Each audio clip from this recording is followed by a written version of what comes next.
So let's talk about Phantom Shogun today. I'm not the biggest PvE guy, I mean that's not really what I'm known for, but I do of course still clear all the content at the highest level, and it's important for me to get all the rewards so that I can stay competitive in PvP. And it's not like I dislike PvE, I really like the aspect of trying to min-max and do everything efficiently so that you use as little resources as possible and get the maximum rewards. But I'm not really into trying to try hard my faction wars teams to do them in 28 seconds instead of 40 seconds. I don't care about that at all. What I care is that I get most bang for my buck and I don't have to use my PvP gear and PvP champions for PvE content, but I still get the job done. And the last 3 new PvE contents like Shogun, Sand Devil and Iron Twins, they are pretty hard and pretty finicky. I think their design is kind of off the mark and probably not as good as Clan Boss. And mostly people are cheesing them in various ways and you can't really brute force them or do them in proper way, let's say. And many people can't even do Phantom Shogun, it's that hard content. And if you look at the top teams, they are mostly using Riho and Kymar. That's pretty much what you're gonna see in every team. Personally, I don't have a Riho, and I do have a Kymar, but I definitely wouldn't want to build him for PvE because I love him for PvP and I use him in a resistance build. I can't afford to change his speed or make some dumb PvE build, and even if I had multiple Kymars, I would just empower mine and try to get a little bit more resistance and accuracy on him. But this is what I'm running today. Let's actually first take a look at one battle and then you can see what we're working with. But this might surprise you that it's actually pretty fast and pretty solid team. Of course, this is gonna have some requirements, namely bad Elkasar. The other ones you probably already have if you have played the game long time.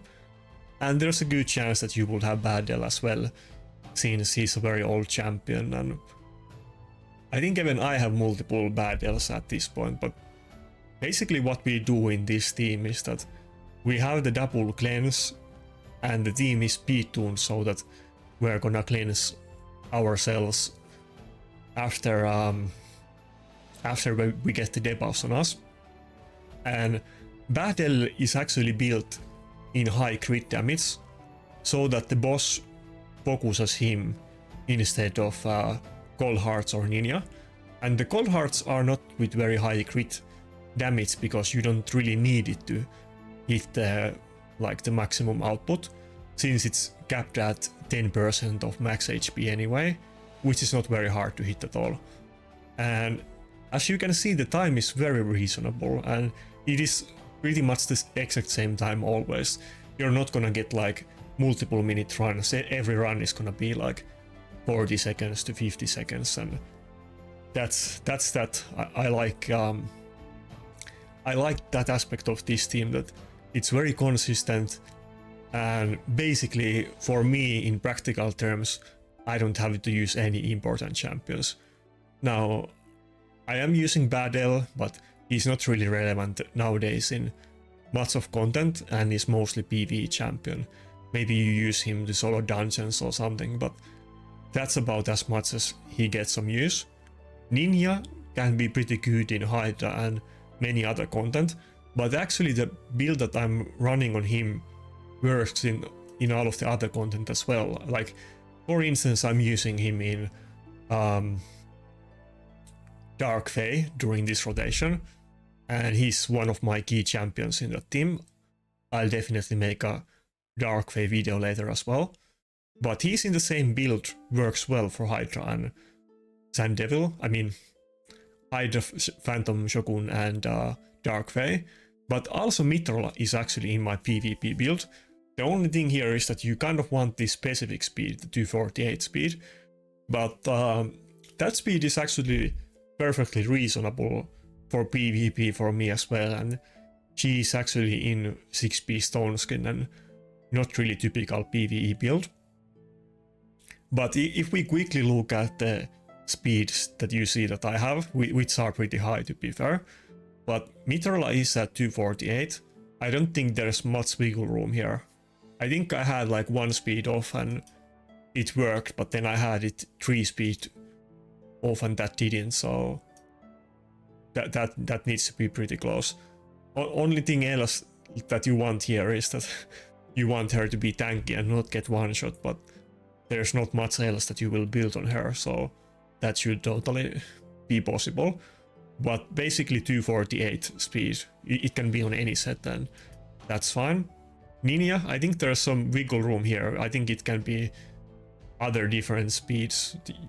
I think you could probably run him even fairly slow, but not like super slow, but I think you could even have like tens of speed off and it would work.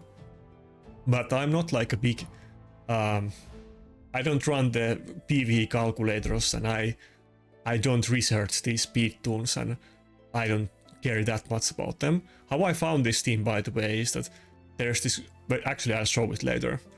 Let's first finish the build. So Budgett is at 302 speed.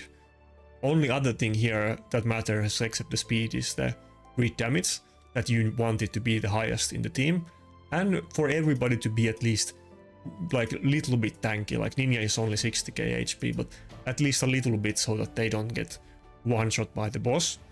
But because Budgett is at 209 crit damage, he's gonna get targeted by the boss, and it works well for him because he also does the cleanse and he doesn't even always hit the enemy team. And then both gold hearts, as you can see, they are 261 speed.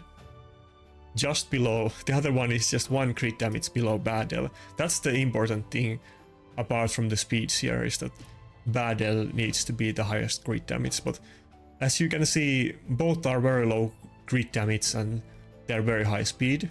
I think you can get away with them being a bit slower, but there isn't too much wiggle room here, so you want to be pretty precise. But if you can get this nailed, then it's 100% win rate and it's very fast, and nobody needs to be in any specific sets. Like, you can put the gold hearts in Savage, you don't really have to. You can put them in whatever you want, basically. And that's it. I mean, there's no rocket science here. It's just the right speed tunes with double cleanse so that we get rid of the boss at the same time. And let me quickly show you where you can find this team and maybe some other teams that would work for you. So if you go to Hellhades website, in the optimizer, there is this part, team optimizer. Let me quickly go away from it. And here you can search for a specific content that you want, and we choose the Phantom Shogun and put it at the stage 25. And then it shows teams that other people have with your champions. So it's not showing teams that you don't have any potential to make. If you can have the right speeds and gear is another thing, but it will only give you teams that you can actually make potentially. And then if you put the success rate at 100% or whatever, and put little bit fights so that you can filter some not so relevant teams away, to not show a team that has like 2 wins and 100% win rate. And now you can see what's available here, and there is several other stuff. I mean, there's not too many options available considering I have very good gear and my account is very old. There is only this many different teams that I can run, and there is I guess one other team that is without Kymar. There is this team with Renegade and Ambassador Letelin, but outside of that, pretty much every team uses either Kymar or Riho, or both of them. And this is the team that I was running, so I hope this is slightly different speeds, by the way, as you can see with mine. It's not the exact same ones. There's a little bit of wiggle room, and you just have to test it and find out, but I think the most important ones that have no wiggle room is the cleanser speeds, because I had them only couple speed off and it didn't work, but the nuker can be slightly different speeds. No rocket science here, I'm not a PvE expert that calculates you the specific speed tools, but I'm bringing you some practical team that might be helpful for you. I think quite many people, especially if you have played the game longer time, you probably are able to make this team. The hardest part here is really having the speeds rather than the champions, because it's very probable that old players will have all of these champions. But anyway, that's it. I don't really make a lot of PvE guides, but this is just a short and simple guide for something that I think will be very practical to many people. I actually get surprisingly often asked about PvE content, even though I'm not really an expert on it and I don't really focus on it or research it, but here we go. Then I will also later make updated, or not even updated, my old Dark Fate guide, by the way, if you need one.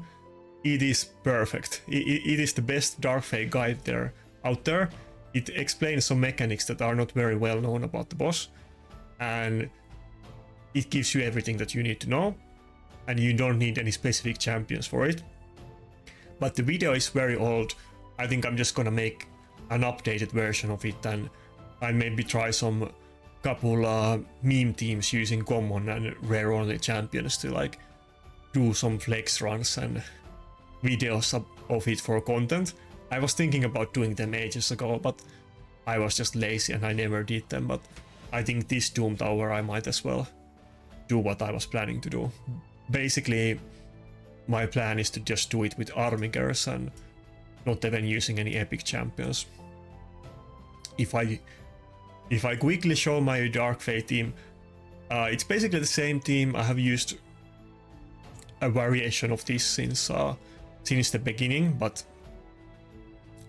you literally don't need any of these legendaries. You could run this like triple armiger and that would work. But anyway, that's it for this video.